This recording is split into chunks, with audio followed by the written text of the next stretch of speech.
Buenos días. Bueno, señores, buenos días. Hoy es lunes 28 de septiembre, iniciando casi el mes de octubre. Yo creo que casi va a haber que poner el arbolito para uno ir pensando en cosas nuevas. Inicia una semana con un nuevo toque de queda, además, que empieza a las 9 de la noche. Alguna gente se confundió durante el día de ayer. Vamos a decirle que fueron omisos, como dice la magistrada Jenny Berniz. Buenos días, Nelson. Buenos días, Catherine. Qué bueno que nos toque una semana más. Mira, lo del toque de queda, no ha salido el decreto todavía, o sea que no es oficial.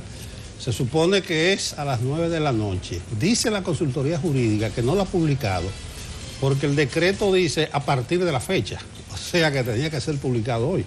Pero era un camino más fácil ellos poner a partir del lunes 28 de septiembre. Parece que le cogió lo tarde y recuerden en la jurídica que debe ser por un máximo de 20 días, porque el estado de emergencia nacional finaliza el 17 de octubre. Pero hoy, a partir de las 9 es el toque de queda. Ahorita vamos a chismear un poco, porque ya las grandes plazas están diciendo que van a trabajar hasta las 8 de la noche. Miren, hay algo interesante, Nelson, Yulisa, buenos días. Espero que hayan pasado bien su fin de semana, igual que todos los que nos sintonizan en CDN Canal 37. Qué gusto saludarles, además con cafecito sabroso en mano. Esperemos que hayan recargado para una semana que promete. Como bien decía Yulisa, ya casi que estamos escuchando música navideña, algunos negocios de la capital ya se han puesto en eso. Y yo voy a ir, hoy cuando salga de acá le voy a preguntar a los chicos de ahí de la Churchill, los que venden charamicos, cuáles son las expectativas que tienen con relación a este año, porque miren, por más escarcha, luces y bombillos, va a ser una Navidad un poco agridulce. La situación laboral no está para comiquita y nosotros vamos a tener acá hoy casualmente al ministro del Trabajo, Luis Miguel de Camps, que nos va a dar todos los detalles de lo que está preparando el gobierno para quizás darle buenas noticias navideñas a los empleados, que son muchos, recordemos, y ya el presidente Abinader dice que FASE no se puede quedar tal y como está a partir de enero. Eso desalienta, pero dicen ellos que hay algunos programas que los van a reconsiderar, como por ejemplo el Prosoli, dicen que los van a ampliar porque no van a desamparar a nadie. Eso es interesante, hay que ver en su justa medida cómo se va a desarrollar. Este nuevo gobierno tiene una grandísima responsabilidad y por supuesto la situación no es para nada halagüeña. Nelson, Yulisa, ¿ustedes qué hicieron el fin de semana? ¿Te fuiste a Santiago, Nelson? No, yo estoy viajando poco en estos tiempos, pero a propósito de las Navidades, yo creo que las restricciones van a estar en la parte económica, porque lo que estoy viendo, la gente va a esperar su cañonazo, como dicen, en el malecón, como siempre, con muchos holgorios. Sí. Porque lo estoy viendo en la calle, si eso es sin un motivo aparente, como las Navidades. Atención, director de la policía, yo creo que se le está yendo la mano, pero al revés. Sí. O sea, cuando la policía se le va la mano, esto no da macana, pero ahora se le está de mano suelta. Y ahora le falta mano. Le faltan manos y se está convirtiendo en todo un relajo. Y hay una sensación, una percepción, como decía Monchi, de que falta autoridad. Exacto, me interpretaste. No más preguntas, magistrado. Cógelo, Luis. Vamos al contenido.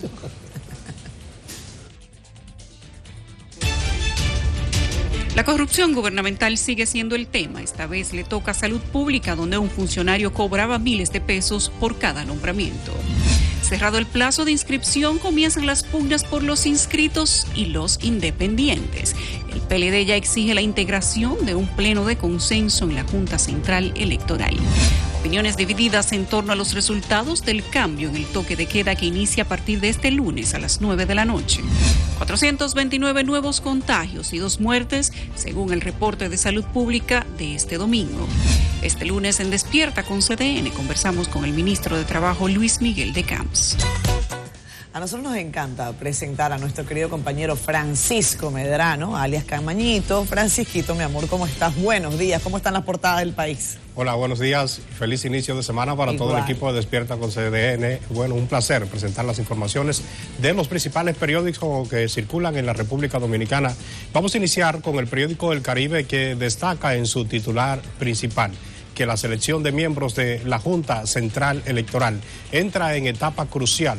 Detalla al respecto que la nueva JCE debe elegirse a mediados del mes de octubre, que el presidente Luis Abinader ha dicho que quiere que sean independientes, mientras el PLD apuesta al consenso y las evaluaciones inician mañana.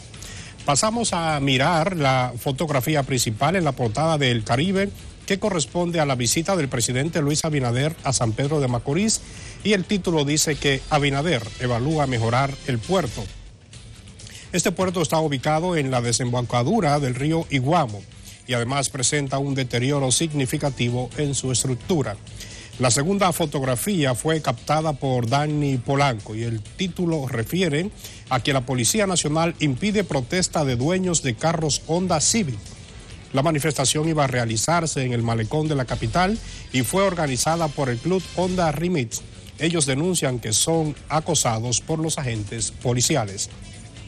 Resaltado en azul, destaca el Caribe que el director del INCAR rechaza la privatización del centro. En amarillo destaca que Obras Públicas confirma el inicio de la circunvalación de Baní. Detalla que el ministro del ICNE Ascensión dijo que se inició desde cero debido a que la gestión anterior solo dejó la obra adjudicada.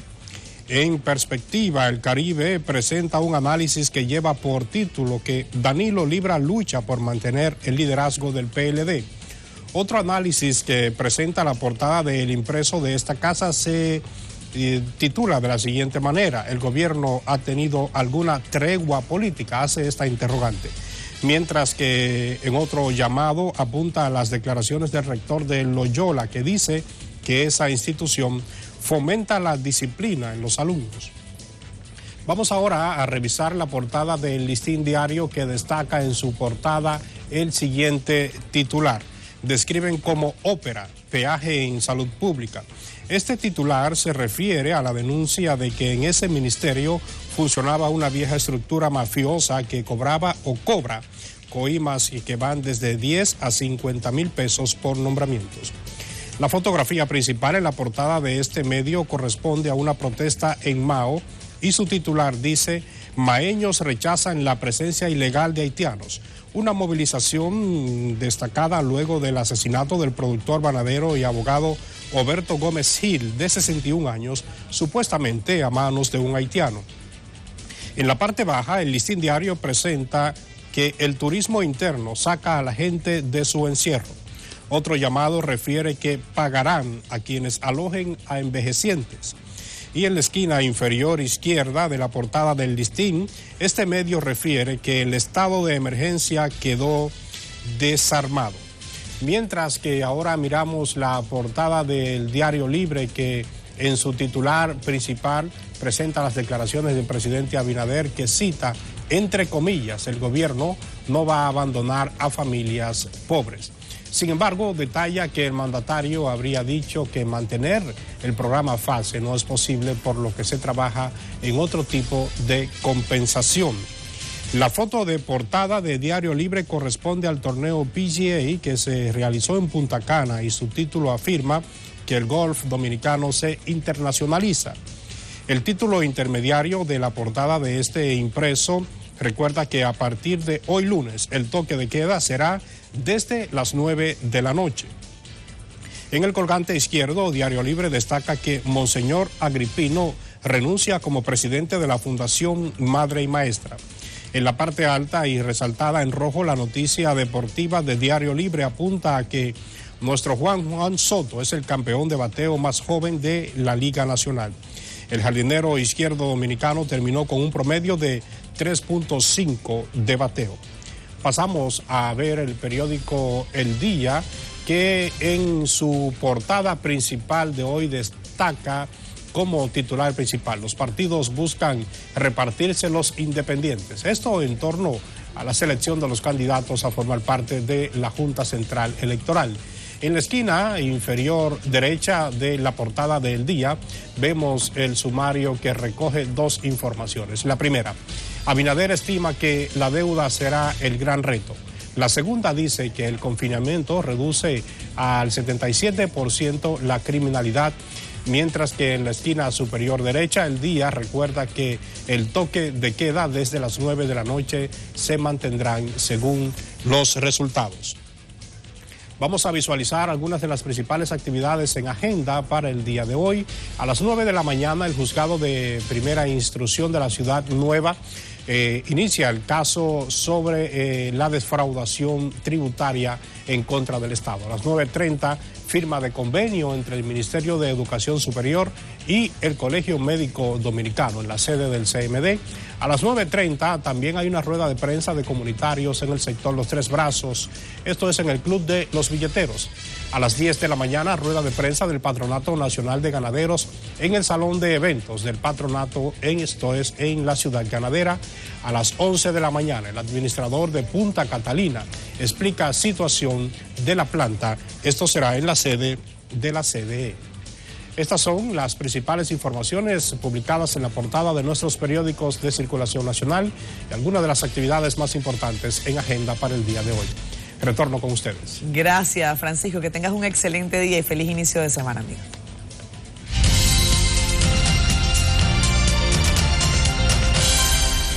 Bueno, lo que residimos en esta parte del país, en el Gran Santo Domingo, tuvimos ayer tarde-noche algunos aguaceros y según la Dirección de Meteorología, en las condiciones del tiempo, para hoy se van a producir incrementos de la humedad y la inestabilidad sobre nuestro territorio como resultado de los efectos del paso de una onda tropical y de una vaguada ubicada en varios niveles de la troposfera. Por lo tanto, se esperan aumentos nubosos desde horas de esta mañana hasta entrada a la noche, con la ocurrencia de aguaceros moderados a fuertes en ocasiones, tronadas y ráfagas de viento, principalmente hacia las porciones nordeste, sureste, la llanura oriental y la cordillera central. Para mañana, atención, para mañana martes, esa onda tropical que les mencioné se ubicará próximo a la porción occidental de la isla, que junto a la permanencia de la vaguada continuarán causando nublados en gran parte del país desde tempranas horas del día, acompañados de aguaceros de intensidad moderada a fuertes localmente, tormentas eléctricas y frecuentes ráfagas de viento, especialmente en varias provincias de las regiones nordeste, este, sureste, suroeste y la cordillera central. Por si fuera poco y para que ustedes se preparen, para el miércoles, o sea, pasado mañana, una nueva onda tropical se estará acercando a nuestra área de pronóstico, interactuando con una vaguada ubicada en varios niveles de la troposfera para mantener condiciones húmedas e inestables en el país. Por tal razón, atención, atención, atención, el miércoles se producirán aguaceros, tronadas y ráfagas de viento sobre varias localidades de las regiones nordeste, litoral costero sur, la llanura oriental y los sistemas montañosos. Ahí están las condiciones del tiempo para hoy, para el martes y para el miércoles. No digo yo, Jean Suria está llamando, que le quitaron el trabajo. Que por favor, que además, mira, además Nelson hoy luce impecable. Háganle por favor un paneíto. Yulisa también, pero voy a hablar de Yulisa en unos minutos. Miren, Nelson carga una corbata que deja claramente establecido, él tiene un apoyo a al Partido Demócrata, a Joe Biden. El debate de mañana, pero no me cuqueen, que Yulisa anda con faldas. No, bellísima está Yulisa. Primera vez, no me cuqueen. Mira, Yulisa está preciosa y nuestros usuarios de Facebook lo saben porque nos lo están escribiendo en la plataforma digital, en el chat que tenemos ahí en vivo. Gracias a todos ustedes por conectarse y por enviarnos sus saludos, sus comentarios y compartir sus impresiones. Por supuesto, Juan Carlos Concesión Martínez dice, esas mujeres sí están lindas. Gracias, Juan Carlos. Siempre bienvenidos los piropos, todas esas cosas que a uno le suben como la emoción. Hilaria Vázquez también, saludos Hilaria, de todo el equipo de Despierta con CDN, Elvis Almonte, Tomás Bautista, Isabel Félix, Maribel Mejía, Cristian Chávez, dice, buenos días a todos ustedes, Yulisa, Catherine Nelson, gusto de verlos, recuerda que no volverás a vivir este día, así que aprovéchalo. Totalmente de acuerdo, Cristian, gracias por ese mensaje de muy, pero muy buen ánimo. Arrancamos entonces esta semana, ay, qué panorama el que tenemos, ya venimos con más.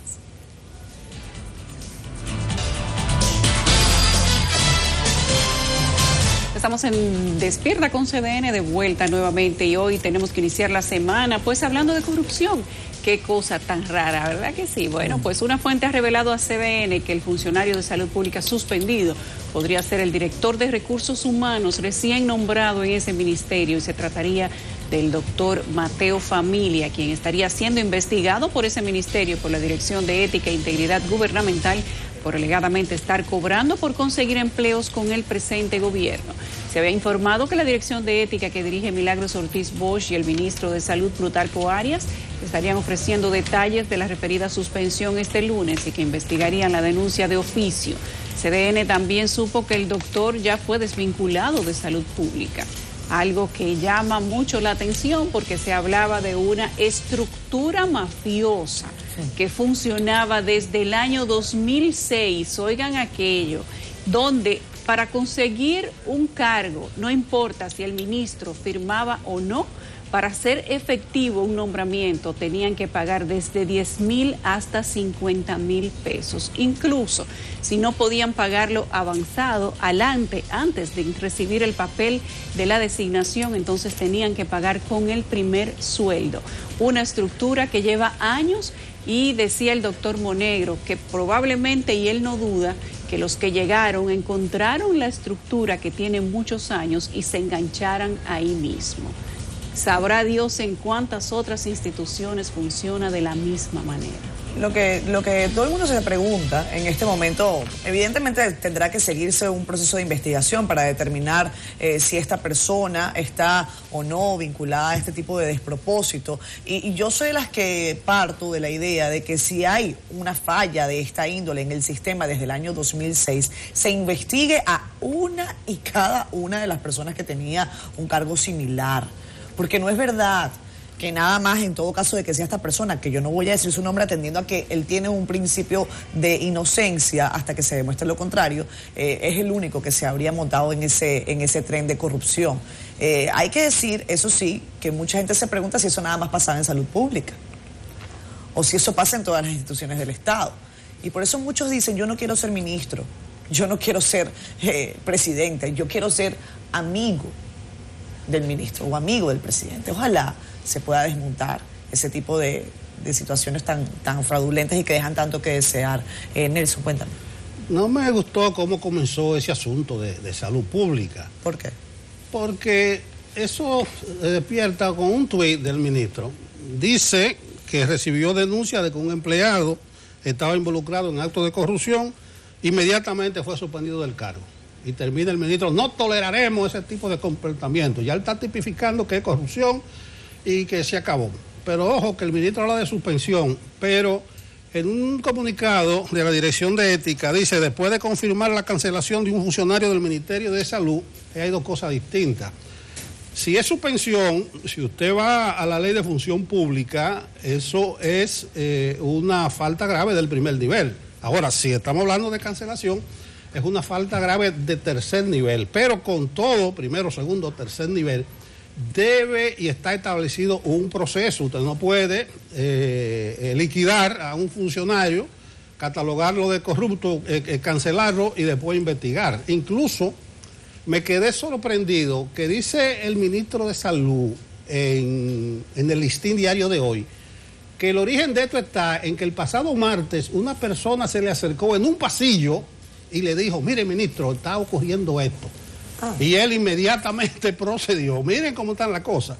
Mi artículo de hoy en Diario Libre se refiere al debido proceso. Yo creo que hay que quitarle todo tipo de espectacularidad a esto de la lucha contra la corrupción. Por eso no me gustó lo de que van todo y con todo y para todo, porque eso me recordó el carro sin freno ni reversa de Jacobo Masluta, que cuando arrancaba se llevaba todo de por medio. Entonces, que se respete el debido proceso, que se investigue a fondo.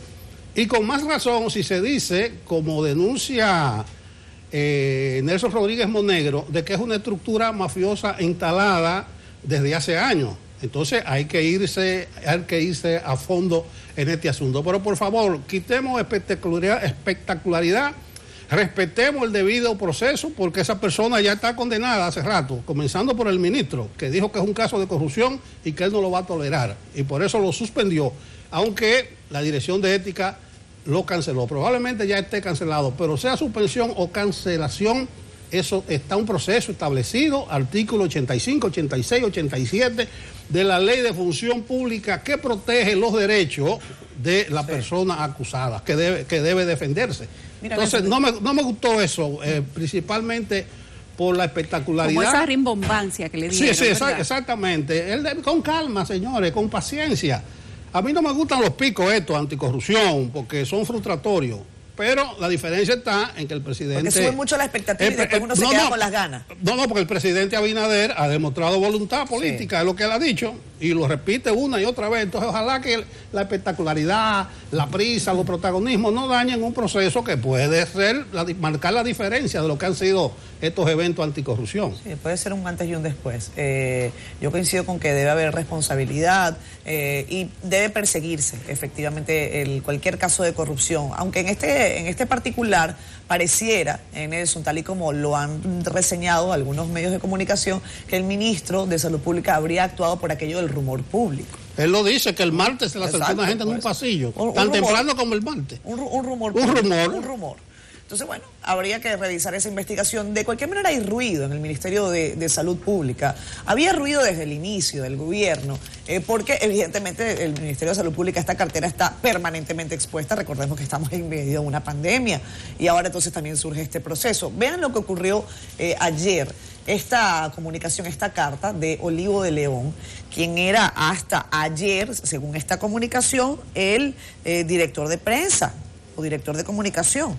Dice: distinguido señor ministro, reciba cordiales saludos, dice, agradecemos la confianza que han depositado, pero existen unas condiciones bajo las cuales se me hace sumamente difícil realizar el trabajo profesional y a pesar de que he solicitado en numerosas ocasiones adoptar medidas para superar estas dificultades, no se han tomado en cuenta mis recomendaciones, por lo cual dejo vacante mi plaza para que usted o la persona que decida DICOM o la vicepresidencia de la República asuma la dirección de comunicaciones de este importantísimo ministerio. Olivo de León, quien además fue presidente del Colegio Dominicano de Periodistas, no he tenido yo la oportunidad de conversar con Olivo. Hay en la prensa una suerte de expectativa sobre si él va a declarar algo más posteriormente, pero ¿y cuáles son esas razones? ¿No? Él parece que hizo una serie de recomendaciones y no la atendieron.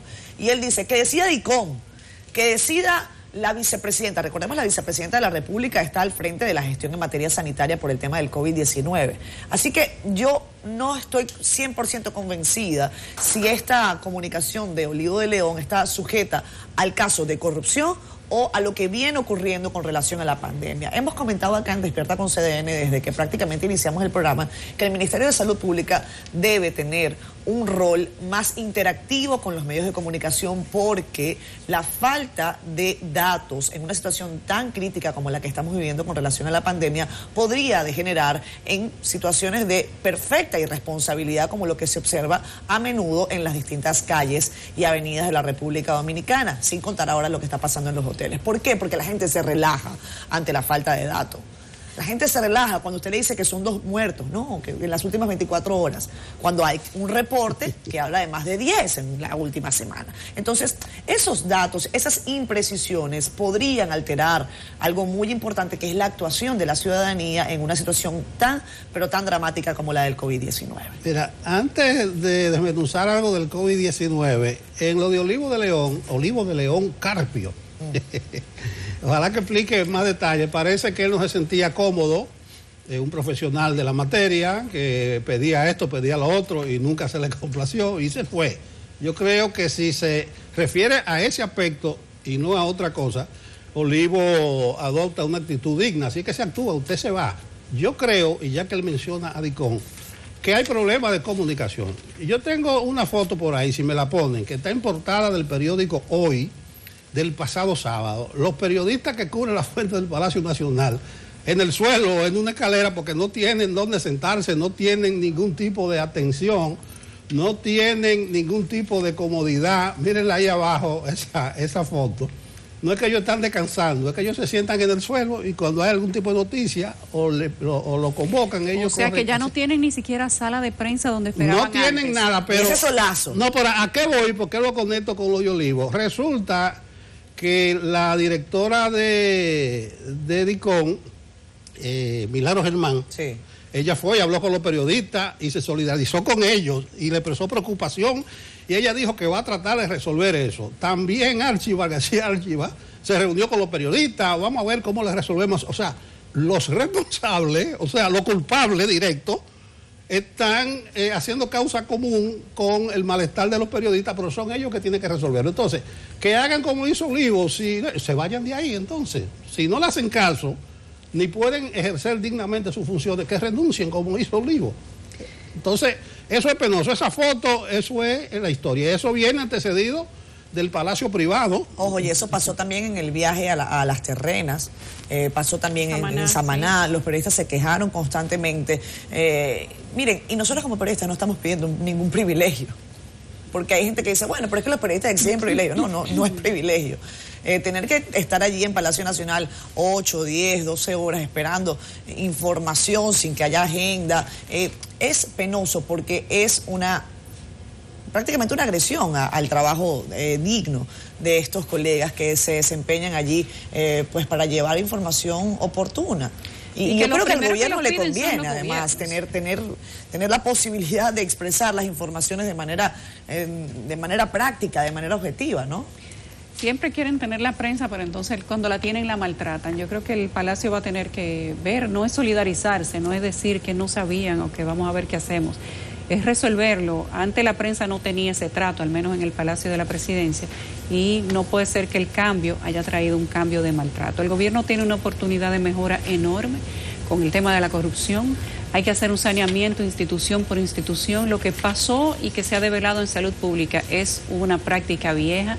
No pasa solamente en salud pública. Nosotros hemos tenido informaciones de muchos otros ministerios grandes donde también pasa lo mismo con el tema de las compras, la entrega de cheques, las deudas, las adjudicaciones. Hay un sistema de corrupción que se ha enraizado en las instituciones del Estado y uno se pregunta, con esta gran oportunidad de mejora, ¿cómo lo van a hacer? ¿Cómo van a lograr que de alguna manera empiece, si no a eliminarse, a disminuirse la cantidad de problemas que tiene que enfrentar un ciudadano para conseguir un trabajo, aunque tenga la disposición del superior jerárquico, pero tiene que pagar un peaje por debajo? Para conseguir un cheque de alguna deuda que él detenga en la institución, su cheque es suyo y la deuda está ahí, pero tiene que pagar peaje para que se lo entreguen. Para una adjudicación, si usted no es parte del claque, entonces también usted tiene que pagar peaje para que le adjudiquen y luego para cobrarlo tiene que pagar peaje otra vez. Es una situación que parecería un círculo vicioso y que en algún momento las autoridades tendrían que encontrar la manera de romperlo. Esto no es nuevo, esto no lo trajo el PRM, eso está ahí desde el PLD, desde antes cuando era PRD, desde antes cuando era Balaguer, solo que en los gobiernos del PLD, al ser tantos, se fue eficientizando hasta convertirse en una máxima estructura y eso tiene que desaparecer. Vamos a una pausa. Atención a lo que pasa en la calle. Con nosotros el capitán José Urtecho, analista de tránsito. Buenos días, mi capitán. Gracias, Nelson. Un placer estar en contacto con ustedes. ¿Todo bien? Todo bien, el placer es nuestro. ¿Cómo anda la calle hoy? Qué bueno, vamos al tránsito de inmediato, donde tenemos varios eventos de importancia. Uno es aquí en la avenida Luperón con 27 de febrero, en la rotonda de la Plaza de la Bandera. Tenemos un vehículo accidentado en este punto y esto está congestionando los que vienen transitando desde Santo Domingo Oeste y quieren llegar al Distrito Nacional por el distribuidor de la prolongación 27 de febrero. Está también complicando la prolongación 27 de febrero con autopista 6 de noviembre en dirección San Cristóbal, Santo Domingo. Y tenemos un vehículo accidentado donde hay una persona lesionada en el lugar. Sin embargo, es difícil dar una ruta alterna para los que vienen circulando desde el sur del país, desde San Cristóbal, que también está complicada la carretera Sánchez a la altura de los bajos de Jaina y próximo al puente del río Jaina en dirección San Cristóbal, Santo Domingo. El tránsito está muy complicado en este punto debido a este accidente donde hay una persona lesionada y que está siendo atendida por el 911. Otro accidente que está generando fuerte congestionamiento está en la avenida Abraham Lincoln con avenida John F. Kennedy. Un motorista pasó la luz en rojo en dirección oeste-este y fue impactado por un vehículo.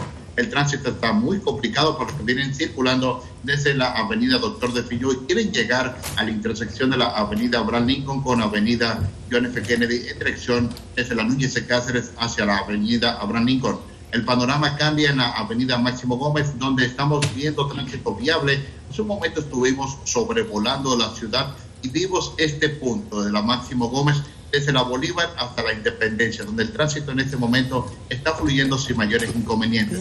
Sin embargo, la George Washington está generando una gran cola de vehículos que inicia en el Obelisco y se extiende hasta la avenida Máximo Gómez en dirección este-oeste. Estamos sugiriendo utilizar la avenida Bolívar, que en este momento está completamente viable, circulando hacia el oeste. Más hacia el norte de la ciudad se presenta fuerte congestionamiento en la avenida John F. Kennedy desde el expreso Quinto Centenario hasta su llegada al elevado de la avenida López Ortega Gasset en dirección este-oeste. El puente Peinado también está generando congestionamiento y también estuvimos sobrevolando el puente Peinado y la avenida Mirador Norte para llegar a la avenida Hermanos Mirabal. Hay una gran cola de vehículos que inicia en la avenida Mirador Norte y se extiende hasta la Hermanos Mirabal en dirección oeste. La avenida Hermanas Mirabal también está lenta en dirección norte-sur.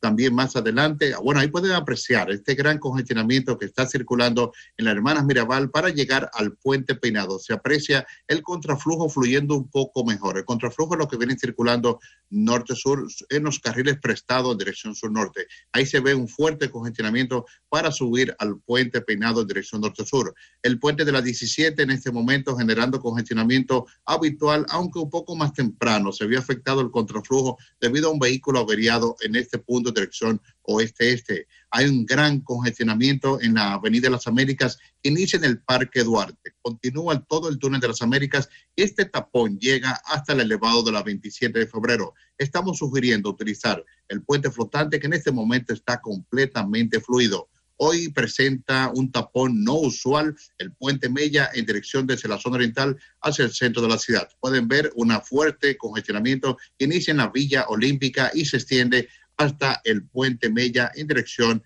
este-oeste. También se aprecia fuerte congestionamiento en la avenida España a la altura de la terminal Sanssouci. Este tapón llega hasta su llegada a la avenida Mirador del Este. Es todo lo que tenemos y volvemos con ustedes al estudio. Muchas gracias, capitán Urtecho, la invitación para mañana, que nos acompañe nueva vez. Seguro que sí. Buen día. Buen día. Bueno, está dura la calle, bastante dura. Típico de los lunes, aunque adornada con 2 o 3 accidentes de tránsito. Me acordaste algo, está dura la calle, pues suba hacia la acera. Es una salida al mejor estilo de Hipólito, ¿eh? Di la verdad, di la verdad. Sí, pues la calle está dura, camina por la acera. Saludos al expresidente Hipólito Mejía, que también seguro sintoniza Despierta con CDN. Saludos para él, para su esposa también. Una personalidad especial. Muy especial, Hipólito. muy especial. Tiene respuesta para todo, anda con un saco de menudo. Ya, pero siempre tiene para devolver, así es. Miren, hablando de política un poco, ayer se reunió el Comité Político del Partido de la Liberación Dominicana. Entre otras cosas, exigieron la integración de una Junta Central Electoral de consenso. Veamos a continuación el reporte que preparó Yarilis Calcaño, que estuvo allí. La preocupación del Partido de la Liberación Dominicana con relación a la selección de los nuevos miembros de la Junta Central Electoral no es si se escogen o no personas apartidistas. El presidente interino de la organización morada dejó claro que lo que no favorecerán es que haya una imposición de candidatos. Nosotros lo que nos interesa es que la Junta Central Electoral sea creada de consenso, que haya un consenso. A nosotros, cuando estuvimos en el gobierno, se nos exigió que constituyéramos la Junta Central Electoral de consenso. Y esa Junta Central Electoral, que todavía está vigente, se constituyó de manera consensuada. Por esa razón, el PLD tiene autoridad para reclamar. Tras el encuentro de este domingo, se anunció además el interés del comité político de tener un constante contacto directo con sus bloques partidarios en el Congreso Nacional a los fines de un mejor manejo de la agenda legislativa. Para nosotros la agenda parlamentaria es fundamental en la lucha política y por tanto el PLD le va a dar seguimiento cuidadoso a todos los temas que se manejen a nivel del Congreso de la República. Con relación a la celebración del 9º Congreso, José Joaquín Vidó Medina se comunicó la posposición de la fecha que había sido acordada. Se mueve la reunión del Comité Central del 29 al 4 y la apertura del Congreso se mueve del 4 al 11. Eso a los fines de que todavía también el partido tenga tiempo suficiente para conocer los documentos. Según informó Temístocles Montaz, se propondrá la ampliación de la comisión organizadora del Congreso para integrar a 5 miembros del Comité Central y 5 representantes de las bases del partido. El comité político también escuchó al diputado Víctor Suárez, quien ratificó su interés de permanecer en la organización morada. Yarilis Calcaño, CDN. Bueno, este es el reparto de los independientes ahora. Resulta que no quieren personas que pertenezcan a partidos políticos, pero los que resulten que se quedan ahí se lo van a repartir iguales, los partidos políticos y Participación Ciudadana, según cómo se están viendo las cosas. Hay cerca de 400 personas inscritas. ¿Qué dijiste que entre Participación Ciudadana? Vi ahí, según leí, que hay uno que va a ser representante de Participación Ciudadana. Con nombre y apellido. Con nombre y apellido. Y que le van a dar entonces, o están tratando de que la repartición sea equitativa entre todos los partidos políticos. Entonces yo me pregunto, si finalmente lo que quede lo van a repartir a cuotas iguales, entonces ¿de qué independencia se está hablando? Tú acabas de decir Esto parecería que es un discurso hipócrita solamente. Pero a mí me encanta que tú acabas de decir distribuidos entre todos los partidos políticos. Y tú estás diciendo, uno de esos ahí es Participación Ciudadana, pero Participación Ciudadana yo pensaba que no era un partido. O si es, tal vez deberían inscribirse, cuando una vez que la Junta Central se arme, ¿no? Sí, pero como la gatica de María Ramos, a Participación Ciudadana siempre le toca una cuota en muchas cosas, incluyendo lo de la Junta Central Electoral. Mire, señores, el debate es penoso. El periódico El Día certeramente dice que ya hay negociaciones para el reparto, que se están repartiendo los independientes. Para el 16, yo decía en estos días, no había manera de terminar el informe final, dizque porque estaban en sesión permanente, pero era en negociación permanente. Dos cosas. Lo que menos se reivindica en esto es la independencia de los poderes. Se supone que el legislativo es un poder independiente, uno de los poderes del Estado, pero parece que del Ejecutivo hay más fuerza en el Legislativo que en el propio poder legislativo, en este caso el Senado de la República. Segundo, lo de la discusión hipócrita que dice Yulisa, yo sostengo eso, ahí todo el mundo sabe qué es lo que se está batiendo.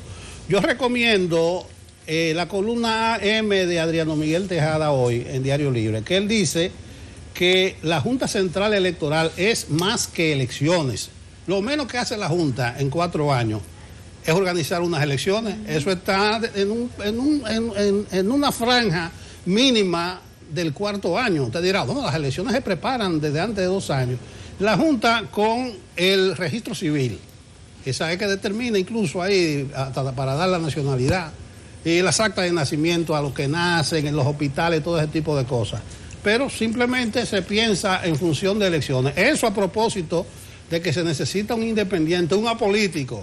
Lo que menos hace la Junta Central Electoral es trabajar para unas elecciones, dice Adriano Miguel Tejada, con mucha autoridad y con mucha propiedad en Diario Libre. Bueno, vueltas al globo, mañana comienzan las entrevistas, pero yo reitero, ahora mismo están en negociación permanente. Que lleve ropa cómoda el equipo del Senado, que le toca revisar esos más de 300, aunque ellos hicieron una suerte de selección, de preselección, pero que lleven ropa cómoda, porque les van a tocar unas cuantas horitas allí, aunque dicen que el cronograma está hecho. En fin, miren, hoy empieza el cambio del toque de queda, a partir de este lunes, ya saben, es a las 9 de la noche, aunque haya gente que se haya confundido, y no a las 7, como ha regido en los últimos 25 días. Esta medida la trabajó nuestro compañero Rentería Montero en una historia, lo vamos a ver a continuación brevemente.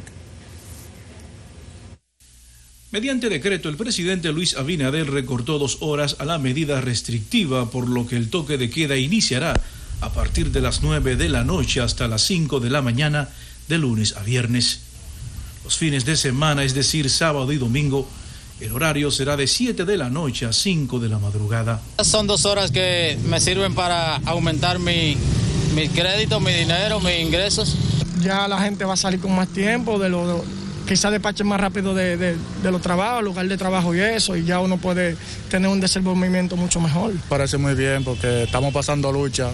La medida anunciada por el gobierno ante la reducción de los indicadores de contagios y letalidad del coronavirus serviría de empuje a la reactivación de la economía. Esto obviamente que va a aumentar un poco más la productividad en los negocios medianos, pequeños. Es muy positivo y que va a servir a los sectores de producción nacional, como es el sector transporte, para nosotros entonces trabajar, avanzar más, pero siempre respetando ese protocolo. Sin embargo, la flexibilización del horario que restringe la libertad de tránsito, asociación y reunión es vista como un premio a la población que a lo largo de la pandemia ha relajado las medidas. Ustedes verán que la gente va a salir para su casa a las 8:30 para que le coja el tapón a las 9 y a las 10 tener lío con la policía. Los policías controlan a la gente que están a diestra y siniestra en la calle, así como sin control. Este domingo el toque de queda inició a las 5 de la tarde como días anteriores, con escasos patrullajes en los barrios, mientras la gente en la calle la pasaba chévere y con poca protección. El actual estado de emergencia por 45 días concluye el próximo 18 de octubre. Rentería Montero, CDN. A propósito de eso, hubo gente que se confundió este fin de semana. Vi que el Ministerio de Turismo estaba contento porque había una ocupación importante en los hoteles de diversas zonas del país, zonas turísticas, y que estaban ocupadas por dominicanos. Yo no sé si alegrarme o ponerme triste, porque significa que si la gente se relajó y se fue de playa, se le olvidó el COVID. Y como se confundieron algunos, aquí les tenemos un video de cómo los recibió la policía cuando se devolvieron de allá para acá, porque ayer el toque de queda era empezaba a las 5 de la tarde, pero a la gente se le olvidó.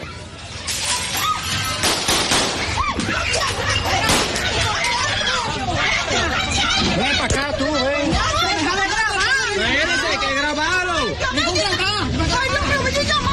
Ay, Dios mío, está allá afuera. Tranquila,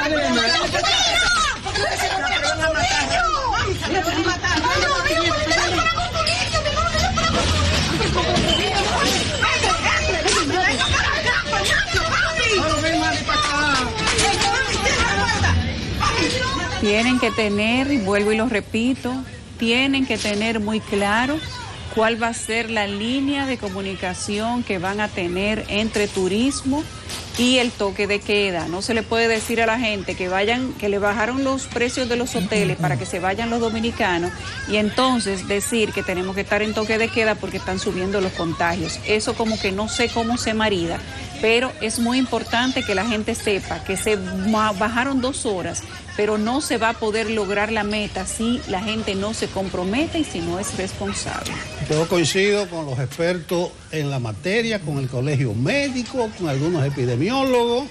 No se debió flexibilizar tanto. Vamos a esperar que esto no traiga consecuencias peores. Entonces, en cuanto al coronavirus, yo sugiero que se ponga un límite. Cuando se pase de 1.500 casos diarios, claro, haciendo más de 5.000 pruebas durante una semana, hay que volver atrás, pero pónganse una meta, como hizo Boris Johnson en el Reino Unido. Cuando lleguemos a 4.000 casos, cerramos, y cerró. Yo no sé si es mucho pedir, pero tal y como dice Yulisa, hay cosas que no son del gobierno, que no corresponden al gobierno. Yo al principio, hace quizás 2 meses, estuve en un resort atendiendo una invitación que me hicieron de Punta Cana, precisamente y específicamente en Bávaro, un resort que estaba reabriendo sus puertas, tomando todas las medidas de seguridad. Yo decía, los hoteles pueden tomar todas las medidas de seguridad, y esto también lo digo por el tema gobierno. El gobierno puede tomar todas las medidas de precaución y pueden cacarearnos permanentemente que tenemos que lavarnos las manos, que tenemos que tener distanciamiento, pero si la gente no se pone las pilas, si la gente no dice, ya está bueno, yo voy a cumplir lo que debo cumplir, la pandemia va a durar hasta el 2020 siempre. Así que yo creo que esto responde a una decisión ciudadana de contribuir en la medida de lo posible a que el país pueda echar a andar aún y con pandemia. Vámonos a pausa, ya venimos. Estamos de vuelta en Despierta con CDN. Hoy tenemos una conversación que ha sido muy esperada. Nos visita el ministro de Trabajo, Luis Miguel de Camas, a propósito de todas las inquietudes que tiene la gente respecto de lo que pasa con la situación laboral. Bienvenido, ministro. Buenos días. Muchísimas gracias, muy amable invitarnos y estar con ustedes aquí. Un verdadero placer estar con distinguidas amigas y distinguido amigo. Qué gusto. De inmediato yo quiero saber, bueno, yo creo que hay que hacer la pregunta de rigor. ¿Qué encontró usted cuando llegó al ministerio? Efectivamente. Bueno, en primer lugar, muchísimas gracias por la invitación nuevamente. Para nosotros es un placer estar aquí. Hace algunos años tuvimos un espacio en este canal y por lo tanto nos sentimos también como si fuéramos en casa. Volvió a su casa. Así es, así es. Bueno, en primer lugar yo quisiera señalar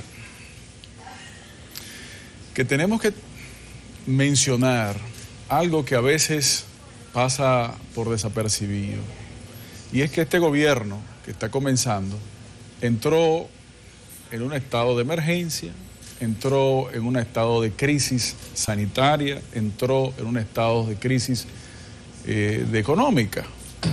Esto es importante porque si bien todos lo estamos sufriendo como parte de la población, no menos cierto es el hecho de que muchas de las iniciativas que estaban programadas del gobierno y anunciadas en el proceso de campaña electoral no se han podido desarrollar todavía, y no se visualiza que se vaya a poder desarrollar en lo que resta de año.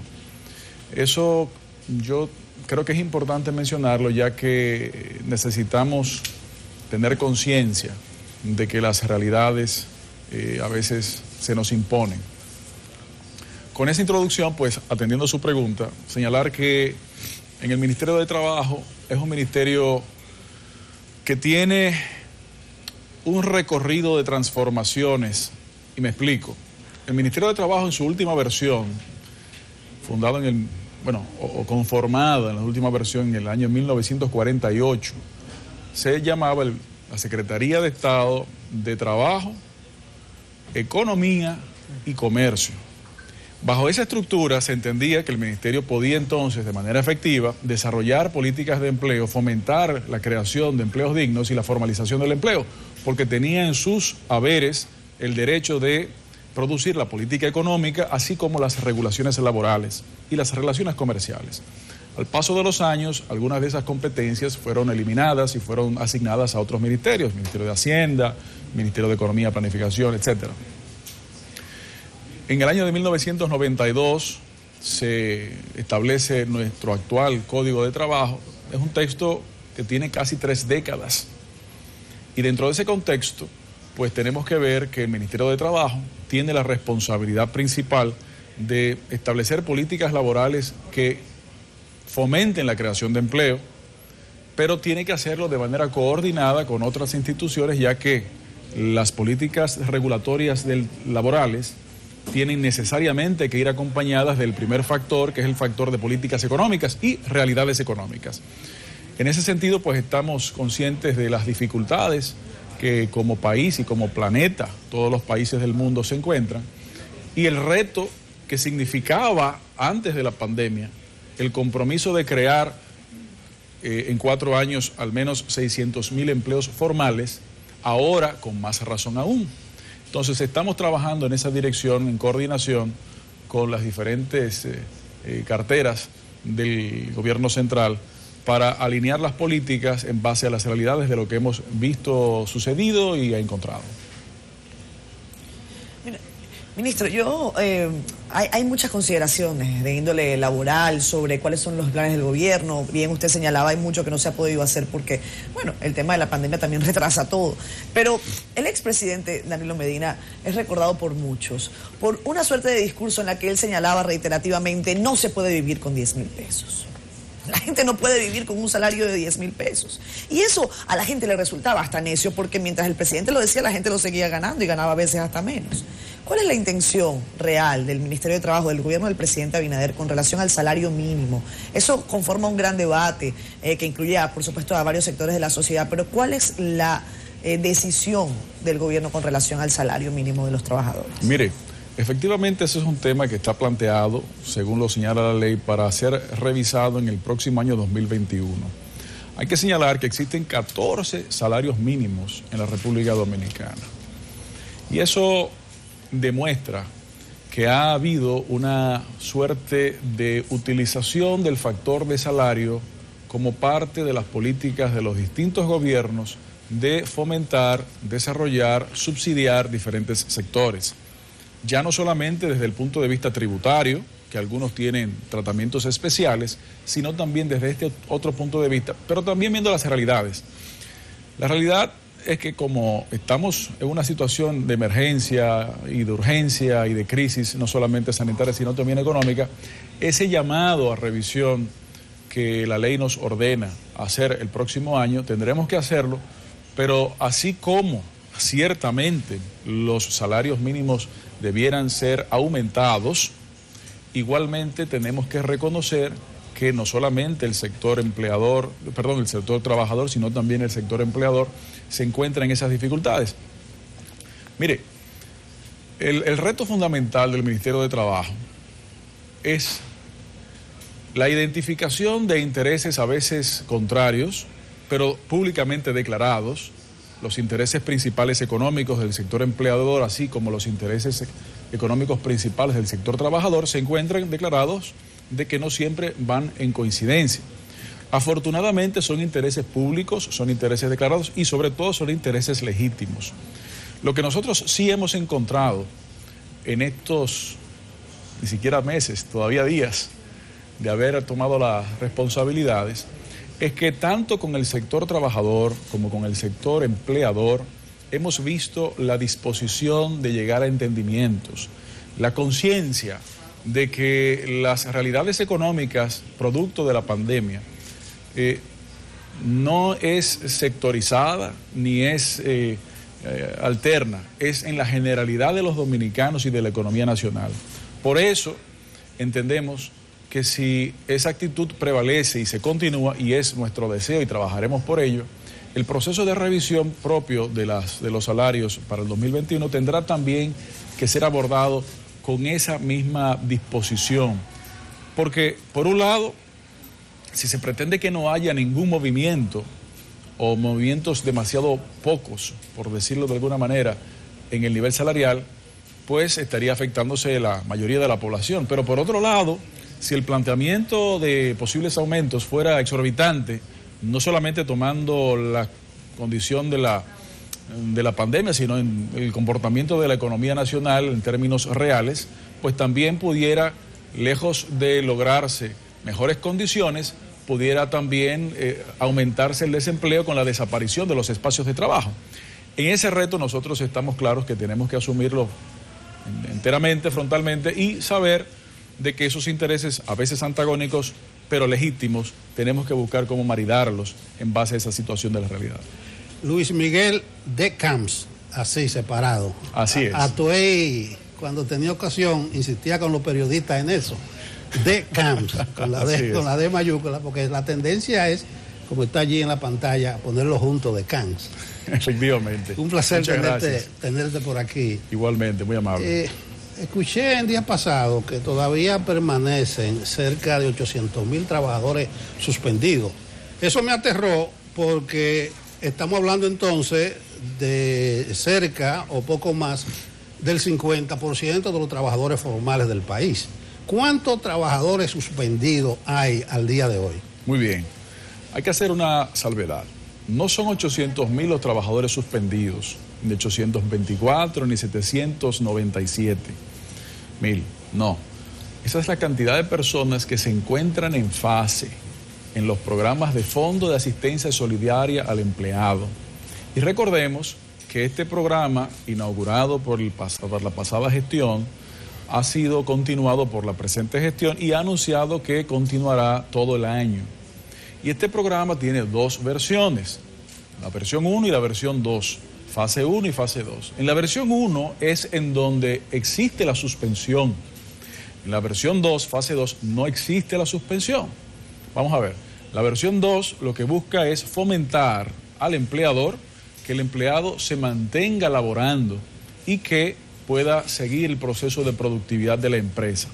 La versión 1 es aquella que fue la primera que se operó, en donde, en vista de la incertidumbre que existía, sobre todo al principio de la crisis sanitaria, no se entendía cómo se iba a poder controlar los niveles de contagio, se recomendó la suspensión de las operaciones económicas y de las actividades empresariales. Con ello significaba entonces la necesidad de entrar en una etapa de suspensión de los efectos del contrato de trabajo. Respecto de esa versión 1, las estadísticas que tenemos al día de ayer, 27 de septiembre, es de 348,000 y tantos trabajadores suspendidos. Pero a eso se les añade los que se encuentran, y en fase 1, y a eso se les añade los que se encuentran en la fase 2, que son más, son 400 y tantos, ahora mismo no recuerdo el detalle, pero cerca de 440,000. Cuando se suman esos dos números, se llega al monto que usted ha mencionado aproximadamente de cantidad de trabajadores en el programa FASE. Ahora, suspendidos ha ido reduciendo. ¿Qué hemos visto en los últimos meses? No solamente luego de adoptado el gobierno por las nuevas autoridades, sino incluso, del mes de agosto y julio en adelante. Hemos visto que a medida que se ha ido reactivando la economía, aquellos empleados que se encontraban en fase 1 y por lo tanto suspendidos han ido reduciéndose y concomitantemente ha ido aumentando la cantidad de empresas que solicitan la inscripción de sus empleados en la fase 2, que significa también una menor inversión del gobierno por el monto envuelto. Nosotros vemos que con el proceso de reactivación económica, esos números, tanto en la fase 1 como en la fase 2, tendrá que ir reduciéndose. Por ejemplo, hace un par de semanas, en coordinación con las políticas del Gabinete de Turismo, que preside el presidente de la República, logramos emitir la resolución 18-2020 que establece mecanismos base para que el sector trabajador y el sector empleador, especialmente en el área turística, pueda llegar a entendimientos de flexibilización de los horarios laborales, así como también del establecimiento, en coordinación con el Ministerio de Salud Pública y con el Ministerio de Turismo, de burbujas sanitarias, de forma y manera que los trabajadores puedan activarse y los riesgos de contagio de estos y de los huéspedes se reduzcan. Esto que se ha hecho en un primer término en la parte turística, como uno de los principales motores de la economía dominicana, tenemos que irlo produciendo también en otras áreas de la economía para que la reactivación sea posible. Claro, esto necesariamente en coordinación con el Ministerio de Salud para la revisión de los protocolos, porque todavía el distanciamiento, el uso de mascarillas son mandatorios y son no solamente recomendados. De hecho, hemos podido ver cómo ejecutorias de este nuevo gobierno en la ampliación de la cantidad de pruebas, así como también en la ampliación de la cantidad de camas de disponibilidad, ha reducido la presión hasta hoy que ha habido sobre el sistema de salud y un promedio de pruebas diarias de más de 7,000. Eso todavía es insuficiente, pero se ha duplicado lo que había antes en poco menos de 2 meses. Entonces, estamos trabajando en coordinación con el Gabinete de Salud, en coordinación con los demás gabinetes que conforman las políticas del gobierno central, para que la situación de las suspensiones vaya normalizándose en la medida de las posibilidades y las realidades sanitarias que así mandan. Ministro, para las compañías que tienen personal suspendido, algunas porque no han podido recuperar la capacidad productiva o lo que sea, pero que tienen personal suspendido ya por 8 meses, se supone que la ley te dice o te establece que tú no puedes tener una gente suspendida por más de 3. ¿Se ameritaría que el Ministerio de Trabajo emita algún tipo de resolución al respecto? Para las preguntas que circundan alrededor de vacaciones, salario 13, suspensión en caso de prestaciones laborales, cuando tú has estado por tantos meses dentro de un servicio o de un programa de ayuda subsidiada por el gobierno, dinero que no te está dando tu empresa. ¿Qué tipo de respuesta estaría pensando el Ministerio de Trabajo para las empresas? En primer lugar, la ley no establece que no puede ser más de 3 meses. La ley dice que son hasta 90 días, pero también dice el Código de Trabajo que si las condiciones que dieron origen a esas autorizaciones de suspensiones aún persisten, pues las mismas pueden ser prorrogadas, que es lo que se ha estado haciendo de manera continua.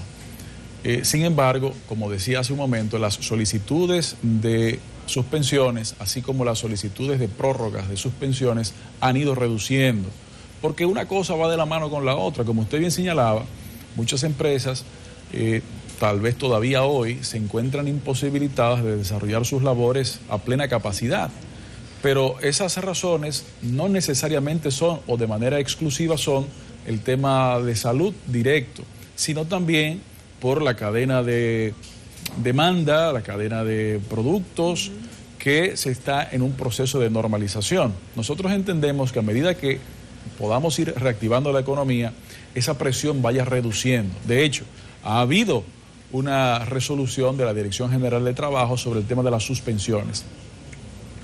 Respecto a lo que usted señalaba del salario 13, mire, las actividades que desarrolla el Ministerio de Trabajo están sustentadas en lo que se llama el diálogo social, que significa el triángulo del tripartismo. Esto es el sector gubernamental, el sector empleador y el sector trabajador. Este diálogo social es la piedra angular de todas las actuaciones del Ministerio de Trabajo. En esa dirección, las conversaciones que ya hemos estado desarrollando con el tema justamente que usted señala, hemos podido encontrar que tanto en el sector trabajador como también en el sector empleador ha habido posiciones de conciencia y razonabilidad en cuanto a que, si bien es cierto que el código establece ciertos requerimientos para tener una remuneración completa, también es cierto que es un código de casi 30 años en donde no se contemplan temas como, por ejemplo, el teletrabajo, que por cierto, estamos en un proceso de conformación de una resolución, ya que leyes al respecto se encuentran, las propuestas de leyes al respecto se encuentran cursando el Congreso Nacional. Nosotros, sin necesidad de esperar eso, vamos a tratar de ayudar a regular. Digo tratar de ayudar a regular porque vuelvo y caigo en lo que decía hace un momento. El Código de Trabajo tiene ya 3 décadas y es un excelente texto, pero es un excelente texto de 30 años de edad en donde las realidades sociales tienen que también alcanzarse. Entonces, decía finalmente que hemos encontrado una disposición de encontrar soluciones porque ni la República Dominicana ni ninguna parte del mundo estaba preparado a esta catástrofe mundial y a los efectos económicos. Por lo tanto, apelamos y estamos seguros de que vamos a poder lograr entendimientos en esa dirección para poder brindar alivio dentro de las realidades y dificultades posibles a la población dominicana respecto de esa incertidumbre del salario 13. Usted ha hablado permanentemente sobre el Código Laboral. Estaba revisando en su hoja de vida una experiencia comprobada en el ámbito del manejo de conflictos, sobre todo desde el punto de vista hasta casi arbitral. Ministro, hablando de este gran consenso que va a requerir una modificación de la ley o Código del Trabajo, ¿cuáles son las alternativas que están sobre la mesa? ¿Cuáles son las perspectivas que usted tiene como ministro? ¿Qué es lo que debe estar en esa nueva legislación que no está? Hablando, por ejemplo, de teletrabajo, pero también habrán otros temas. Personalmente podría abundar sobre qué es lo que ocurre. Hablábamos del salario mínimo, por ejemplo, pero ¿qué pasa con el salario de los profesionales?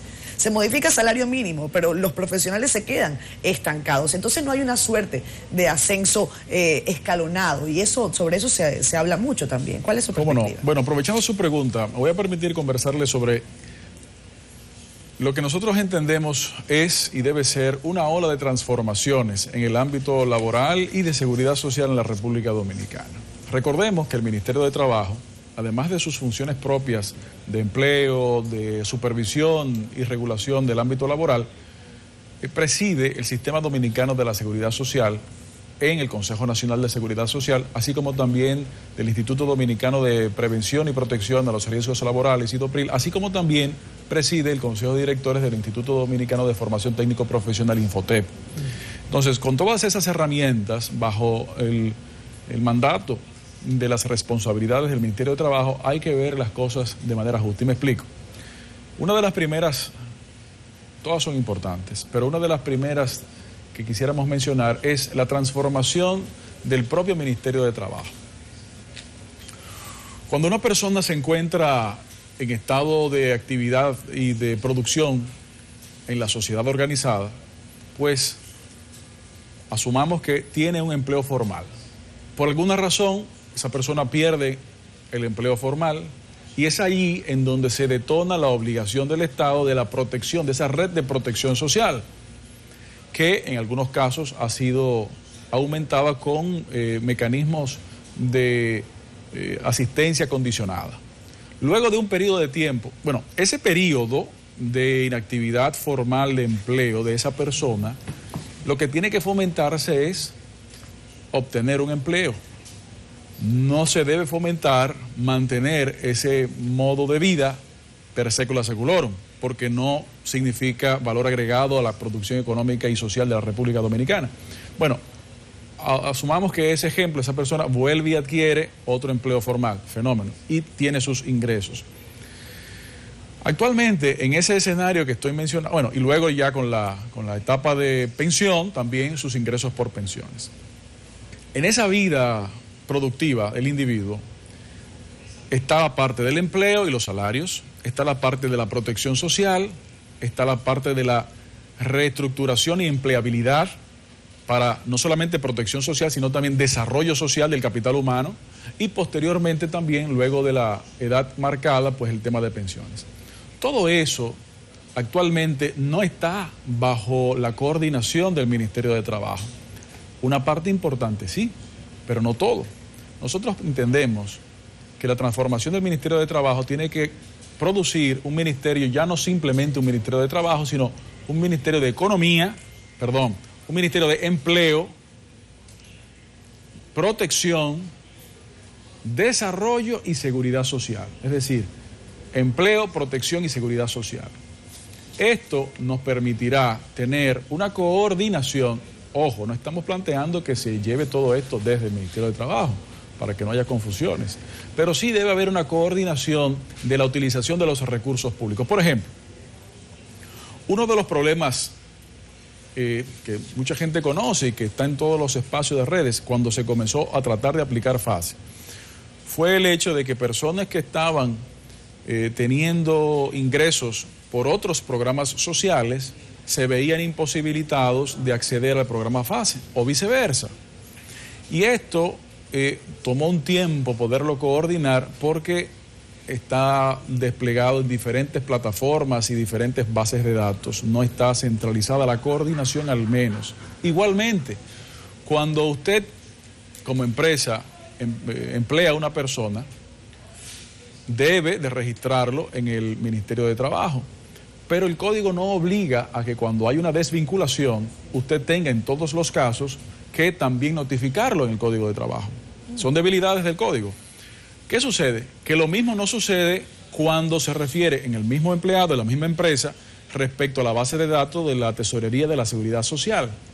Entonces, la base, por ejemplo, de la Seguridad Social, la base de datos de la Seguridad Social y la base de datos del Ministerio de Trabajo no es una sola. Hay varias y no estaban comunicadas. Estamos trabajando para comunicarlas. Por eso, cuando comienza el tema de la pandemia, aumenta considerablemente la cantidad de registros del sistema de base de datos de la Dirección General de Trabajo, del Ministerio de Trabajo, porque se necesita esa información para poder acceder a FASE. ¿Qué es lo que quiero explicarles con esto? Que por esa falta de coordinación se ha perdido mucho tiempo, se ha perdido mucho dinero y sobre todo, y más importante, los dominicanos han sufrido sin tal vez necesidad de ello. Entonces, una primera ola de transformación tiene que incluir necesariamente la transformación del Ministerio de Trabajo al Ministerio de Empleo, Protección, Desarrollo y Seguridad Social. Además de eso, efectivamente, está pendiente de hace ya varios años la revisión y reforma del Código de Trabajo. Nosotros pretendemos tomar las discusiones hasta donde se ha avanzado en años anteriores, poderlas revisar y dentro de las posibilidades seguir desarrollando las conversaciones a partir de esos puntos, conscientes de que no puede hacerse ni debe hacerse por imposición, conscientes también de las dificultades, pero también conscientes de que así como se torna en algunos aspectos de difícil competencia de la empresa dominicana con otras empresas de la región por el tema de competitividad y el costo de los pasivos laborales, tampoco se puede vulnerar los derechos de los trabajadores, sobre todo los derechos adquiridos.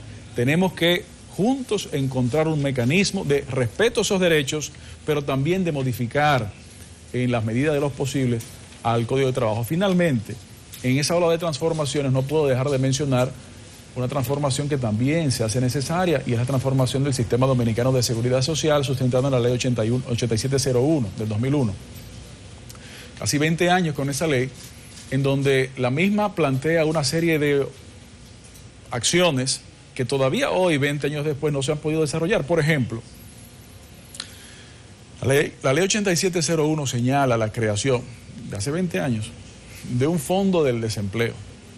Eso no se ha podido crear por diferentes razones. Otro ejemplo, la ley establece para el tema de la seguridad social 3 regímenes: el régimen contributivo, el régimen subsidiado y la fusión de estos dos, el régimen contributivo subsidiado. Esta fusión de estos dos no se ha podido desarrollar. No se ha podido desarrollar en parte porque la propia ley impide a que profesionales liberales o emprendedores puedan cotizar de manera electiva y también estar cubiertos por el Sistema Dominicano de Seguridad Social, así como también falta por desarrollar el seguro familiar de salud de mayor envergadura, así como la atención primaria. Es decir, son muchas cosas que tenemos que atender en todos esos ámbitos y que estamos en la mejor disposición de desarrollar. Son muchos los temas pendientes en materia laboral. Son muchas también las preguntas que nosotros tenemos para usted, señor ministro de Trabajo. Con su venia, nosotros vamos a una pausa. Volvemos en breve. Seguimos con más. Esto es Despierta con CDN. Gracias a ustedes por el favor de su sintonía y por todos sus mensajes en redes sociales. Tenemos una entrevista acá en el estudio con el ministro de Trabajo, Luis Miguel de Camps, pero vamos a conectar de inmediato con Rafael Lara. Él conversó hace minutos con Hugo Álvarez, el presidente de la Cámara de Cuentas. Hoy vencía el plazo, ya, la prórroga para declaración jurada de bienes de los anteriores y los nuevos. Vean. Bien, en el día de hoy ya vence el plazo, la prórroga de los 10 días otorgados. ¿Cómo va? 13 días. 13. Hoy a las 12 de la noche vence el plazo. Hasta ahora van 3.617 personas que han hecho su declaración jurada, tanto de los salientes como de los entrantes. ¿Cuánto falta? Bueno, no sabemos el número exacto, pero faltan aproximadamente esa misma cantidad, quizá un poquito menos. Ok, ¿y cómo ha sido el proceso luego de la prórroga? ¿Se ha incrementado? Sí, pero tú sabes, en los últimos días, tanto el viernes como hoy, ya tú ves cómo está. Tú sabes que nosotros los dominicanos dejamos las cosas para última hora, lamentablemente. Pero nosotros dimos esa prórroga precisamente para que todo el mundo tuviera tiempo, por la razón de la pandemia, de conseguir las certificaciones, pero ya no habrá otra prórroga. Hoy culmina y que no la hizo, lamentablemente, nosotros vamos a mandar, como dice la ley, a la Procuraduría el listado de las personas que no la hicieron. Y la Procuraduría entonces determinará qué es lo que va a hacer y también vamos, conforme a la ley, a enviar el listado a los organismos correspondientes. Okay. ¿Ha habido informaciones de errores inconscientes o involuntarios de personas que han declarado cantidad exorbitante? Que luego sí, ciertamente, pero eso se va a evaluar ya ahora a partir de mañana. ¿Pero eso no conlleva algún tipo de penalidad en el caso de la ex senadora Sonia Mateo, el alcalde de Bueno, si se comprueba que fue de manera intencional, que se llama, en derecho se llama el animus necandi, la intención fraudulenta, sí. Pero si es un simple error, por razones pues de inobservancia o a veces personas que le están haciendo la declaración jurada y ponen un 0 de más, etcétera, ya eso se evalúa y entonces ya ahí no hay intención. La Procuraduría tiene la facultad de investigar a las personas que se declaran omisas, que ustedes le entreguen. Totalmente. Es el órgano que está encargado por la ley 311-14 y su reglamento de aplicación para efectuar esas investigaciones y aplicar las sanciones correspondientes. Y en lo que tiene que ver entonces con la comprobación de la veracidad o la falsedad de algunas, ¿ya ustedes han iniciado alguna investigación? Ya nosotros hicimos contacto con todas las instituciones, Superintendencia de Bancos y la Dirección General de Impuestos Internos. Ya tuvimos una reunión con el señor Luis Delgado. Hoy tenemos con el Superintendente de Bancos y también le mandamos una comunicación a la jurisdicción inmobiliaria, al Catastro Nacional, etcétera, para ir haciendo las reuniones de coordinación con esas instituciones para iniciar las investigaciones del lugar. ¿Y qué tiempo tienen ustedes? No, la ley nos dice de un tiempo porque tú sabes que son muchas. Vamos a escoger una parte. Bueno, ahí estaba Hugo Álvarez, presidente de la Cámara de Cuentas, declarando a nuestro compañero Rafael Lara. 3.617 personas han presentado declaración jurada de bienes y dice él que más o menos la misma cantidad están omisos, como les llama Jenny Berenice, trabajo para la Procuraduría. Bien, continuamos nuestra conversación con Luis Miguel de Camps, ministro de Trabajo. Con Luis Miguel no hay problema, yo leí que fue de los primeros que se puso en fila e hizo su declaración jurada de bienes. Ministro, comentábamos al inicio del programa, 28 de septiembre, ya están vendiendo charamico, ya en pocos días se van a escuchar los villancicos navideños, pero quiero volver con lo del sueldo 13, que es una situación lastimosa porque realmente el código laboral es claro, te pagan una proporción de lo que tú trabajaste en el año, pero tampoco podemos pedirle nosotros a una empresa, principalmente si es pequeña, mediana, que pueda dar el sueldo 13 completo cuando ha estado cerrada. El gobierno también tiene serias dificultades, muy serias. A veces yo veo al presidente Abinader como muy ligero y dice sí, y un capítulo aquí, pero el gobierno tiene serios problemas de recursos. ¿Qué salida le van a buscar ustedes, principalmente para los que están en fase 1? En estos días yo decía, quizás se busca alguna fórmula de dárselo a lo del sueldo mínimo. Ese tema, simplemente se van a tener a lo que dice el código, o hay posibilidad de por lo menos darle ese sueldo 13 a lo del sueldo mínimo. Mucho gusto. Mire, nosotros entendemos, bueno, en primer lugar, a diferencia de usted, no consideramos que el presidente de la República hace declaraciones ligeras, todo lo contrario, más de lo que la gente puede pensar. En segundo lugar... Lo dije recientemente por lo de los cañeros. Sí. El problema de los cañeros tiene años, muchos años. Sí, y sí, el presidente dijo que lo iba a resolver, pero eso implica mucho dinero. Pero el presidente no da esas declaraciones de manera ligera. Y usted lo verá, en el caso particular que usted señala. Que no hay recursos, no hay. Créame, lo sabemos más que usted. Y él lo sabe más que nosotros. Ahora bien, respecto a lo que usted plantea, nosotros entendemos que, como decía hace un momento, tanto el sector trabajador como el sector empleador nos han dado a nosotros señales claras de conciencia de que no es posible, no es razonable atrincherarse en la textualidad de un texto de ley, valga la redundancia. Porque estamos en etapa especial, emergencia, situaciones imprevisibles, en donde las empresas no podían preverlo, el trabajador tampoco, los gobiernos tampoco. Eso nos obliga a nosotros a llegar a puntos de entendimiento. Sería inhumano plantear la aplicación a rajatabla, por decirlo de alguna manera, de ese texto que usted cita. Nosotros no estamos de acuerdo con eso. Nosotros estamos de acuerdo con buscar soluciones consensuadas que signifique sacrificios de todas las partes, del sector gubernamental, obviamente, pero también de los sectores trabajadores y empleadores. Solamente así podremos llevar hacia adelante el proceso, no solamente social, sino sobre todo también el económico que estamos viviendo. En esa labor nosotros justamente nos encontramos y estaremos desarrollando reuniones en ese diálogo tripartito, en ese diálogo social que es mencionado, para encontrar esas soluciones. Pero es importante señalar que desde el sector gubernamental estamos conscientes de que tendrá que continuar habiendo más sacrificios del sector gubernamental, pero el requerimiento también de que sigamos contribuyendo todas las partes en la medida de nuestras posibilidades, obviamente, nadie está obligado a lo imposible, de poder contribuir a sobrellevar la situación y tratar de que el salario número 13 pueda desarrollarse de manera posible en la República Dominicana. Bueno, ahí le interrumpo. ¿Hay posibilidades entonces de que sea entregado, incluyendo para los que están en fase 1, el salario 13? ¿Hay posibilidades? Definitivamente tiene que haberlas. Lo que sucede es que nosotros no queremos dar una respuesta en firme en una dirección positiva ni en una dirección negativa. ¿Por qué? Porque, como decía, tenemos la obligación de construir consensos.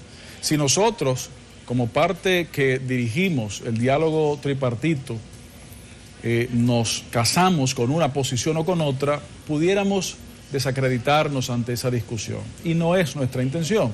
La intención de nosotros es lograr resultados, pero resultados productos de ese consenso.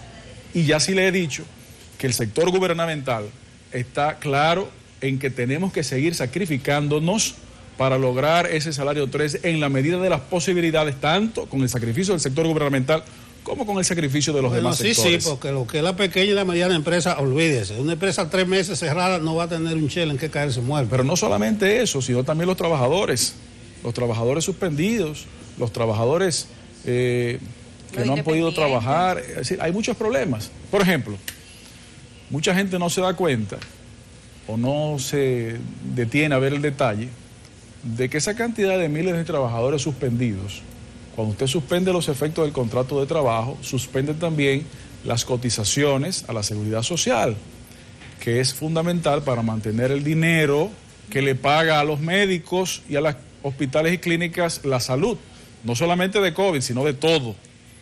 ¿Cuál ha sido la actitud del gobierno? Bueno, seguir subsidiando a esos trabajadores suspendidos, a pesar de que el fondo sigue mermando y si continúa pudiera desaparecer, cosa que no debe suceder. Pero lo que quiero señalar con ese ejemplo puntual es que hay una, no solamente disposición, sino acciones concretas que demuestran el sacrificio y el compromiso del gobierno dominicano en seguir aportando a solucionar esos problemas. Hasta ahora hemos encontrado, tanto en el sector trabajador como en el sector empleador, hemos encontrado una razonabilidad y apertura suficiente de la conciencia, que significa seguir trabajando en la construcción de esos procesos de protección y desarrollo social. Ministro, ¿qué usted opina del cambio, digamos que el relajamiento de 2 horas que ha habido desde el gobierno con el horario del toque de queda? Eso es una decisión que respetamos, entendemos que el país requiere, dentro de las posibilidades, mayores niveles de reactivación económica, pero esto sin el compromiso del ciudadano de tomar las medidas preventivas que señala el Ministerio de Salud Pública y las autoridades internacionales de salud, pues pudiera ser contraproducente. El gobierno ha logrado reducir la positividad a un porcentaje bastante bajo. Eso es así. Ahora, tenemos que seguir contribuyendo a eso. Aprovechando esa pregunta, yo quisiera referirme a algo que muchas veces no se toma en cuenta, y es que en el Ministerio de Trabajo está la Dirección de Higiene y Seguridad Industrial, en donde nosotros vamos a estar certificando a empresas con el cumplimiento de las facilidades o de las indicaciones recomendadas para la protección y reducción del contagio. Pero también, aparte de eso, existe la Dirección General de Empleo.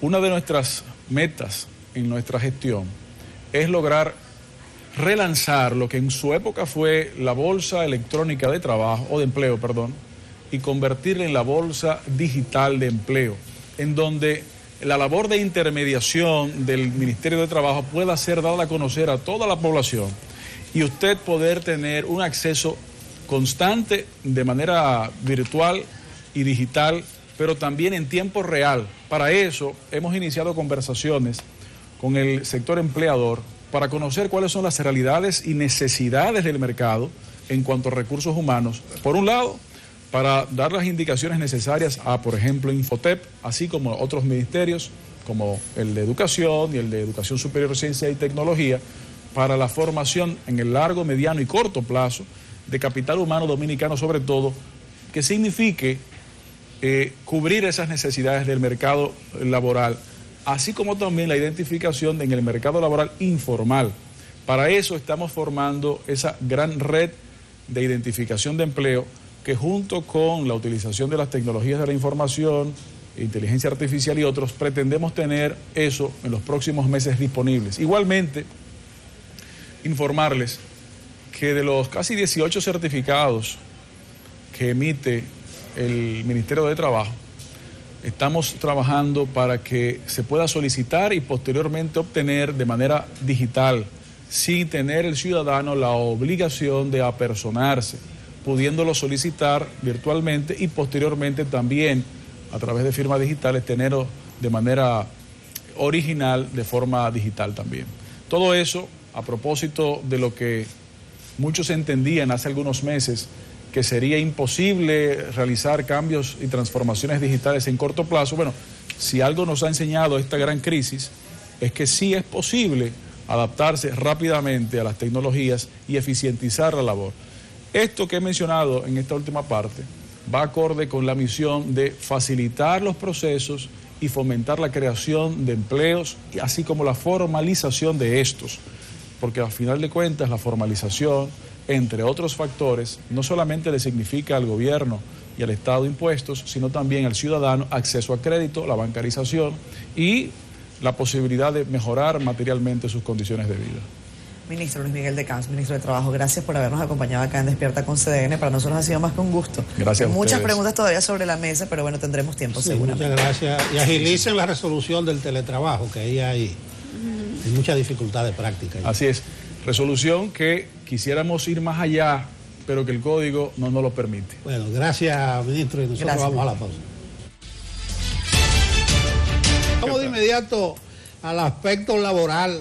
Rosa Pérez Melo, nuestra abogada aquí de todos los lunes, va a conversar con nosotros hoy sobre cómo se hacen los cálculos a los trabajadores suspendidos, los cálculos de las prestaciones laborales. Ahorita hablamos con el ministro del asunto del sueldo 13.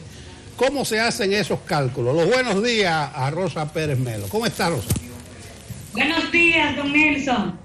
Entremos en materia inmediatamente, Rosa. Inmediatamente, como dicen por ahí, está bien.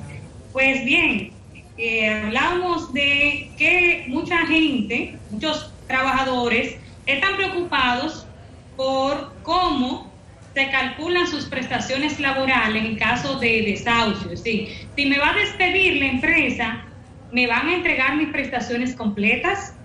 ¿Qué afecta? Entonces, es bueno aclararle a la audiencia que sus prestaciones laborales en caso de desahucio se preservan. Es decir, según el Código de Trabajo, usted, si lo despiden, si lo desahucian, el único salario que se va a afectar es el salario número 13. Justamente. Eso quiere decir que a usted hay que entregarle sus prestaciones. ¿Y qué incluyen las prestaciones?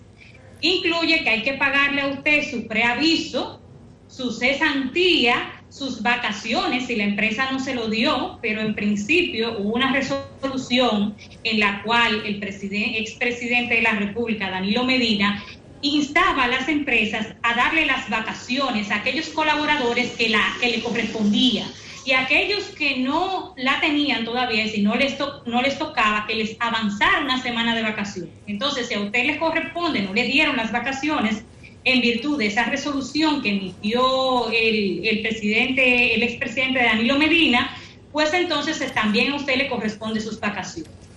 ¿Por qué se afecta el salario de Navidad? El salario de Navidad se afecta porque el cálculo correspondiente, cómo se calcula es la suma de todos los salarios que usted devenga durante el año. Es decir, si usted devenga 10,000 pesos, es la suma de esos salarios dividido entre 12. Entonces, para ese salario de manera específica, como el colaborador, como el empleado no trabajó durante ese tiempo, es decir, no trabajó estaba suspendido, no estaba devengando el salario, pues sí, el salario número 13 afecta. Y si usted trabajó solamente hasta marzo, a usted le va a tocar una proporción hasta marzo.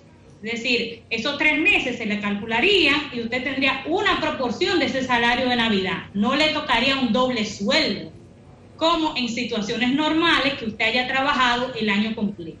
Ahora bien, sí es necesario y sí obligatorio, según el Código de Trabajo, y así también lo han ratificado otros laboralistas, que se le entrega a usted su preaviso. Si usted tiene más de un año trabajando en la empresa, le van a tocar 28 días de preaviso. Es decir, esos días, de 28 días de salario ordinario le correspondería.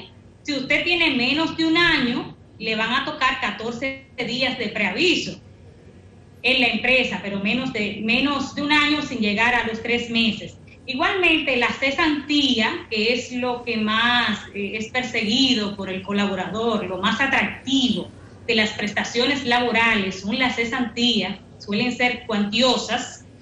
Si usted tiene un año trabajando en la empresa, pero menos de 5, a usted le va a tocar 21 días de salario ordinario. Y si tiene ya más de 5 años laborando en la empresa, le va a tocar 23 días de salario ordinario.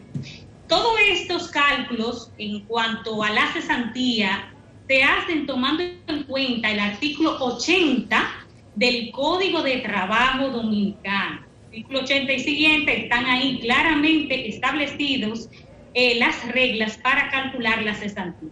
Y las reglas para calcular el preaviso están en el artículo 76 del Código de Trabajo. Igualmente, las reglas para calcular el salario de Navidad la encontramos en el artículo 219 del Código de Trabajo, y las vacaciones también disposiciones del Código. El Ministerio de Trabajo pone a su disposición la calculadora, ¿verdad? Se puede disponer una calculadora online que se encuentra a disposición de los colaboradores y empleadores, en el cual usted colocaría íntegramente su salario. Ese es otro punto. Si usted estaba en fase, no es que se va a colocar en el cálculo el salario, lo que usted estaba devengando por fase, sino su salario real. Porque recuerden que en virtud del artículo 51, el contrato laboral estaba suspendido. Es decir, ese contrato laboral se mantiene vigente. Por lo tanto, su salario sigue siendo el mismo. Yo creo, Rosa, que esa calculadora va a trabajar mucho en estos días del Ministerio de Trabajo para calcular las prestaciones laborales con tantas fracciones de tiempo. Gracias, Rosa. Está muy activa tú en redes. Danos los puntos de contacto.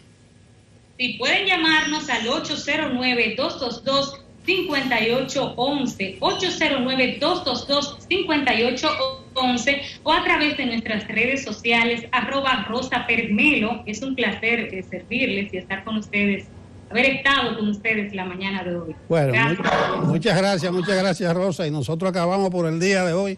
Señores, presten la atención, va a haber unos cambios en las programaciones de las televisoras, porque hoy comienza la capacitación del personal docente para impartir docencia por radio, por televisión. Es decir, que vienen unos programas interesantes por ahí para que los docentes aprendan a distancia, remota, a impartir docencia. Bueno, nos vamos. Bye, bye. Saludos a todos. Hasta mañana.